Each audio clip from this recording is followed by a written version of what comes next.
In this tutorial video, I'll show you how to send inbound status queries, report arrivals, exports, and port diversions of inbound shipments using BorderConnect's US Inbound Manager. To start, log into BorderConnect's, then click the menu option US Inbounds. This will bring you to the inbound dashboard. Now, to start, let's send a status query for an inbound shipment. So click the button at the top left, Find New Inbound.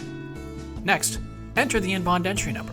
Then click the button, Send Inbound Status Query to CBP. Once the status query is sent, you'll be brought to the inbound report details page. You'll see that the inbound is in a transmitted status. In approximately 30 to 60 seconds, the page will automatically refresh and the status query response will be provided by CBP. And you can now see that the inbound status has moved to En route. If you click the status query result from the report history, you can also see the complete details of the status query response from CBP. From here, you can return to the inbound report by clicking the inbound report button or View Report link next to the inbound entry number. You can also return to the inbound dashboard using that button. So let's do that. Now, let's say that we know that this inbound has actually arrived at its destination in the US. The next step is to report the inbound arrival. To report an inbound arrival, we'll need to return to the inbound report details page by clicking View on the right-hand side under the Actions column. Now, hover over Update Inbound at the top and select the option Arrive Entire Inbound.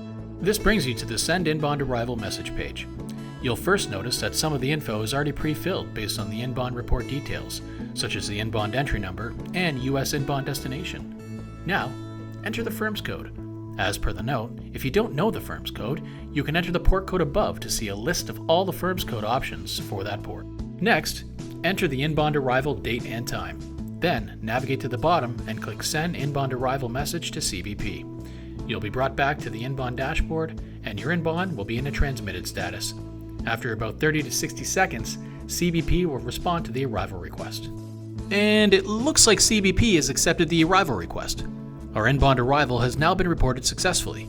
If this were an immediate transportation inbound, this would complete the inbound process, and the inbound would now be considered closed. Because this is a transportation and exportation inbound though, the export must also be reported to close it. So let's say that we know that the shipment's already left the US. So let's go ahead and report the export for this inbound.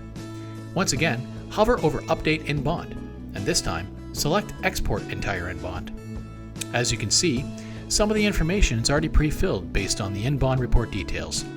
So enter the inbound export date and time, then click Send Inbound Export Message to CBP. You'll be returned to the inbound report details page, and in about 30 to 60 seconds, the response from CBP will come in. Success! Our export request was accepted by CBP. The status now shows exported, and the inbound is considered closed. Back on the inbound dashboard, let's say that one of our inbounds is en route, but we need to divert it to a new destination port. For that, we would need to request the port diversion electronically.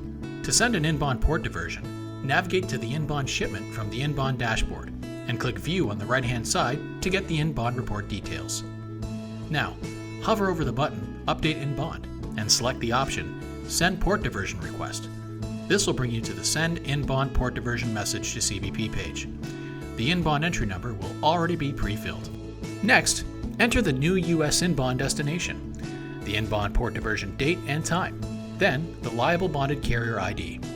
If you've used this field previously for port diversions or for ACE inbounds, you can just hit the spacebar and select from the Save Bonded Carrier ID. Now, click the button Send Inbound Port Diversion Message to CBP. You'll be brought back to the inbound report, and once CBP acknowledges a port change in about 30 to 60 seconds, the destination port for the inbound shipment will be updated to match your new port. For more information on BorderConnect's US Inbound Manager, or to learn about other features within the Inbound Manager, visit the BorderConnect support wiki at wiki.borderconnect.com and click the US Inbound Manager Guide link on the left-hand side of the page. I hope you enjoyed this tutorial. If you have any questions, feel free to contact our 24/7 support team at 1-800-596-5176. If you're not using BorderConnect's US Inbound Manager, sign up today and use it free for 2019 at www.borderconnect.com.